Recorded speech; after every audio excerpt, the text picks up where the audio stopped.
ایک بات آپ کو بتاؤں، مسلمان کتنی سادگی سے کہتا ہے مولانا جہیز دینا تو سنت ہے نا، رسول اللہ نے اپنی شہزادی کو جہیز دیا، تو جہیز دینا سنت ہے، جب سنت ہے تو دو۔ ہم نے کہا یہ بہت بڑے محققین اور علماء ہیں، میں ایک بات آپ سے کہتا ہوں، ہمت کہہ کے کہتا ہوں، اگر غلطی ہوگی تو ابھی اصلاح ہوگی، اور اگر یہ اصلاح کر دیں گے ابھی کر دیں گے، اگر صحیح کہہ رہا ہوں اور غلط کہہ رہا ہوں تو اصلاح کر دیں گے، صحیح کہہ رہا ہوں تو آپ کو ماننا چاہیے۔ رسول اللہ نے اپنی بیٹی کو جہیز نہیں دیا، جہیز دینا کوئی سنت نہیں، یہ ایک طالب علم کا، قرآن اور حدیث کے طالب علم کا دعویٰ ہے، مناظرے مباحثے اور اس کا شوق نہیں ہے، نہ میں مناظر ہوں نہ میں بحث والا آدمی ہوں، لیکن میں آپ کی عدالت میں ایک بات رکھ رہا ہوں علماء کی توجہ کے ساتھ، توجہ آپ کی اسی بات توجہ سے سن لیں، جہیز دینا سنت نہیں ہے، جب دینا سنت نہیں تو لینا بھی سنت نہیں۔ پھر آپ کہیں گے کہ وہ مثنوی میں، پھر مفتی احمد یار خان نعیمی نے، اور پھر فلاں اور پھر فلاں بزرگوں نے جو جہیز کی فہرست بنائی ہے اس کے بارے میں تو کیا کہتے؟ میں کہتا ہوں وہ فہرست صحیح ہے، فہرست سے مجھے کوئی اختلاف نہیں، لیکن تھوڑا سمجھ میں ہمارے فیر ہو رہا ہے۔ کیا فیر ہو رہا ہے؟ ایک بات بتاؤں آپ کو دھیان سے، نہ جہیز دینا سنت نہ لینا سنت، یہ ایک سبق سنانے کی نیت سے عرض کر رہا ہوں۔ علامہ اللہ بخش صاحب اگر موجود ہیں، پیچھے ہے کیا؟ پشت پناہی کر رہے کیا؟ ہے بہت دور چلے گئے۔ نہ دینا سنت نہ لینا سنت، تو کافر وہ فہرست میں نے کہا صحیح، مصنوی میں فہرست وہ بھی صحیح، مفتی احمد یار خان نعیمی نے بنائی وہ بھی صحیح، تو کافر میں نے کہا وہ بس سمجھ کا پھیر ہوا۔ اللہ کے رسول نے وہ جو جہیز دیا ہے، جہیز وہ سیدہ فاطمہ کو نہیں دیا، بلکہ وہ اپنے بھائی علی مرتضیٰ کو دیا۔ نمبر ایک سیدہ کو نہیں دیا، بیٹی کو نہیں دیا، بھائی کو دیا۔ اگر آپ بھی بھائی کے لیے لاکھوں خرچہ کرتے ہیں تو امین القادری تمہارا تلوہ چومنے کے لیے تیار ہے۔ کیا بات ہے! حضور نے بیٹی کو نہیں دیا، اپنے بھائی کو دیا، داماد بھی نہیں کہہ رہا ہوں ورنہ کسی کو چور دروازے سے گھسنے کا راستہ ملے گا، بھائی کو دیا۔ اب بھائی کو کیوں دیا؟ اس لیے کہ حضرت ابو طالب کثیر العیال تھے اور ان کی غربت کا احساس تھا رسول اللہ کو، تو فرمایا اپنے چچا عباس سے کہ تمہارے بھائی کثیر العیال ہیں تو ان کے کچھ بچے ہم اپنی ذمے پہ لے لیتے ہیں اور ان کی پرورش ہم کرتے ہیں۔ تو حضرت جعفر کو حضرت عباس نے لے لیا اور علی مرتضیٰ کو بچپن سے رسول اللہ نے اپنی پرورش میں لے لیا، تو گھر میں رسول اللہ نے رکھا، بچپن سے نبی نے پالا، نبی نے پلا، نبی نے بڑھایا، نبی نے پرورش کی۔ اب بتاؤ جس کے گھر میں علی پلے ہیں تو علی مرتضیٰ کا خود کا گھر نہیں تھا، اب شادیوں کے علی نئے گھر میں جا رہے ہیں، تو جس نے پالا تھا، جس نے پوسا تھا، جس نے بڑا کیا تھا، جس نے تربیت کی تھی، اگر بفرض محال علی مرتضیٰ کا نکاح سیدہ فاطمہ کے ساتھ نہ بھی ہوتا اور علی کا نکاح کسی اور کے ساتھ ہوتا تو بھی علی مرتضیٰ کا گھر سجانے کی ذمہ داری تو اسی کی تھی نا، جس نے بچپن سے پرورش کی تھی، جس نے بچپن سے پرورش کی تھی، انہی کی ذمہ داری تھی۔ تو لوگوں کو مغالطہ یہ ہو رہا ہے کہ جہیز بیٹی کو دی، بیٹی کو جہیز نہیں دیا، بھائی کے لیے انتظام کیا۔ یہ تو ایک بات میں نے کہہ دی، دلیل کیا؟ اب دلیل سن لیں۔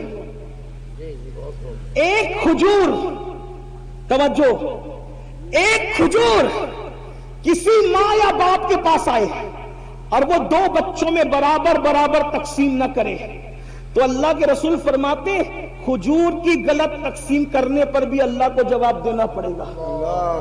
بچوں کے ساتھ برابری کا یہ حق ہے، اس کو ایک مرتبہ بوسہ لیا تو دوسرے بچے کا حق ہے کہ اس کو بھی ایک بار لے لے۔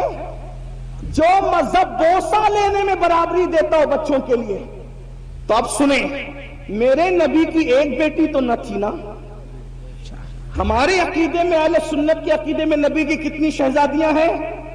4۔ کتنی ہیں؟ جو مل کے بولے کتنی ہیں؟ اور 4 مانو، کیونکہ دوسرے ہیں جن کو 4 ہضم نہیں ہوتی۔ کچھ ایسے جن کو 4 سے ہی نفرت ہے. جی سبحان اللہ. نہ 4 خلفاء مانتے ہیں، نہ 4 شہزادیاں مانتے ہیں، انہیں تکلیف ہے اور وہ پورا زور لگا رہے ایک ہے ایک ہے ایک ہے. ہم نے کہا 4 ہیں، ہمارے پاس قرآن سے دلیل. ہمارے پاس دلیل کہاں سے؟ علماء موجود ہے. یہ ابن کثیر نے کہا اور یہ اس نے کہا اور اس نے کہا، میں نے کہا جب قرآن کہہ دے تو پھر کوئی کثیر نہیں، کوئی کامل نہیں، کچھ نہیں. جس کی بات قرآن سے ٹکرائے گی اگرچہ وہ ہمارا سب سے بڑا امام کہلائے پھر بھی ہم اس کی بات نہیں مانیں گے، کیونکہ قرآن صاحب قرآن ہمارے لیے پہلے نمبر پر ہے. صحیح بات ہے، یہی تو ہے نا. ہمارے امام نے جب اعلان کیا کہ میرا کوئی قول حدیث سے صحیح سے ٹکرا جائے اسے چھوڑ دیا جائے، یہی ہے ہمارا اصول. اب قرآن کیا کہتا ہے؟ یا ایھا النبی، توجہ قرآن کہہ رہا ہے. جو نبی کی 4 بیٹیاں نہیں مانتے نا ان کی طرف توجہ دلانا چاہتا ہوں. یا ایھا النبی، اے نبی، قل لازواجک وبناتک ونساء المؤمنین، اے محبوب آپ فرما دے، اے نبی آپ کہہ دے کس سے؟ لازواجک، اپنی بیویوں سے، وبناتک، اپنی بیٹیوں سے. چھوٹا سا بھی عربی کا طالب علم ہو تو وہ جانتا ہے عربی زبان کی بلاغت اور وسعت یہ ہے کہ عربی کے یہاں واحد جمع نہیں ہے صرف، بلکہ واحد ہے، تثنیہ ہے، پھر جمع قلت ہے، جمع کثرت ہے. صحیح. اب قرآن یہ بتا رہا ہے اگر ایک بیٹی ہوتی تو قرآن کیا کہتا؟ کل ازواجکا و بنتکا. لیکن قرآن بنتکا نہیں کہہ رہا ہے، کیا کہہ رہا ہے؟ بناتکا. واحد بھی نہیں ہے، تثنیہ بھی نہیں ہے، بلکہ جمع ہے. اب اگر اس کو جمع قلت بھی مان لیا جائے تو کم سے کم 3 ماننا پڑے گا. آپ کم سے کم تو آپ کو 3 ماننا پڑے گا. 3 سے کم پر تمہاری جان نہیں چھوٹ سکتی. اس سے پتا چلا جب قرآن نے کہہ دیا وہ بناتکا، آپ اپنی بیٹیوں کو حکم دے تو ماننا پڑے گا نبی کی 1 نہیں تھی بلکہ نبی کی 3 سے زائد بیٹی. اب جب یہ مان گئے، اس پہ کوئی تفصیل بات نہیں کرتا، علماء جانتے ہیں، آپ کو مزید وہ سمجھا دیں گے.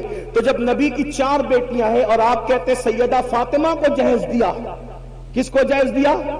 تو آپ کو یہ بھی ماننا پڑے گا سیدہ زینب بنت محمد کو بھی جہیز دیا. آپ کو یہی ماننا پڑے گا سیدہ رقیہ بنت محمد کو بھی جہیز دیا. آپ کو یہ بھی ماننا پڑے گا سیدہ ام کلثوم بنت محمد کو بھی جہیز دیا. تو اب اگر آپ سیدہ فاطمہ کا جہیز ثابت کرتے ہو تو آپ کی یہ ذمہ داری ہے کہ حضرت زینب، حضرت رقیہ، ام کلثوم کا بھی جہیز آپ ثابت کر کے بتائیں کہ حضور نے کیسے جہیز دیا. اور یہ بات یاد رکھنا، جب ان کو نہیں دیا تو پھر نبی کے انصاف سے یہ بعید ہے کہ جو نبی بوسہ لینے میں برابری کی بات کرے، جو نبی کھجور کی تقسیم میں برابری کی بات کرے. یہ کیسے ہو گیا کہ ایک بیٹی کو جہیز دیا اور 3 بیٹیوں کو جہیز سے محروم رکھا؟ معاذ اللہ ثم معاذ اللہ. اب اس سے بڑھ کر ایک دلیل یہ تو تم اور میں ہے جو سنتوں کو معاذ اللہ عمل نہیں کرتے، سنتوں پر توجہ نہیں کرتے. لیکن آپ سے پوچھنا چاہتا ہوں، چلے جس علی کو جہیز ملا تھا ان کو تو پتا ہے نا کہ رسول اللہ نے بیٹی کو جہیز دیا، تو پھر علی مرتضیٰ نے بھی اپنی بیٹیوں کا نکاح کیا. حضرت علی مرتضیٰ کی بھی بیٹی ہے، حضرت زینب بنت علی، حضرت رقیہ بنت علی، حضرت ام کلثوم بنت علی. مولا علی کی ایک بیٹی نہیں ہے، مولا کائنات کی تو کم سے کم 7 اور 9 بیٹیاں بتائی جاتی ہے.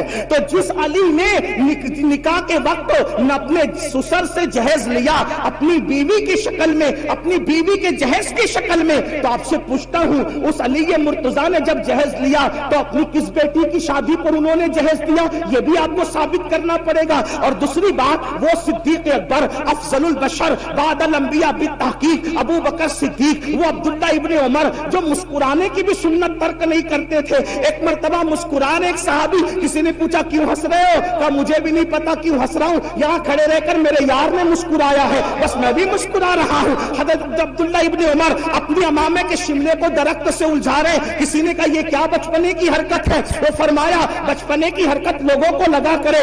دراصل ایک سفر میں نبی کے ساتھ تھا, نبی کا شملہ درخت سے الجھ گیا, میرا نہیں الجھتا, اس لیے الجھا کر کے اس سنت پر عمل کر رہا ہوں.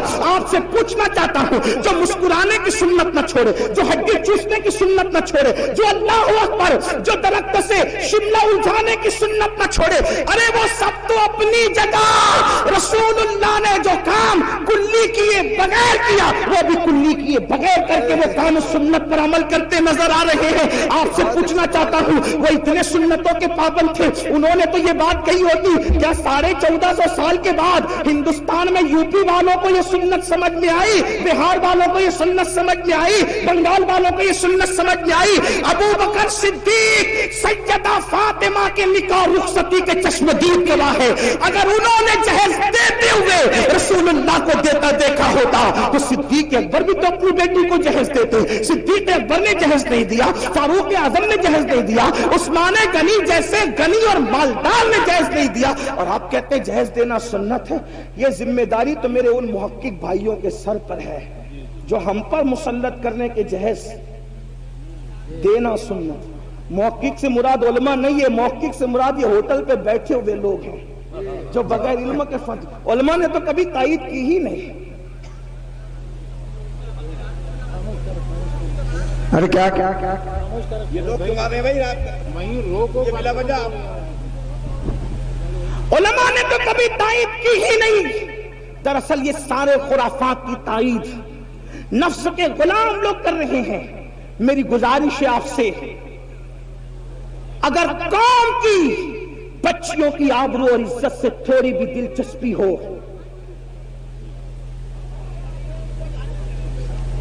شاید حضرت تشریف لا چکے ہماری محفل کے خصوصی خطیب حضرت علامہ شاکر علی نوری صاحب قبلہ حضرت کا استقبال فرما لیں, اور پھر اس کے بعد آگے کا پروگرام بقیہ تقریر پھر کسی موقع پر. السلام علیکم ورحمۃ اللہ.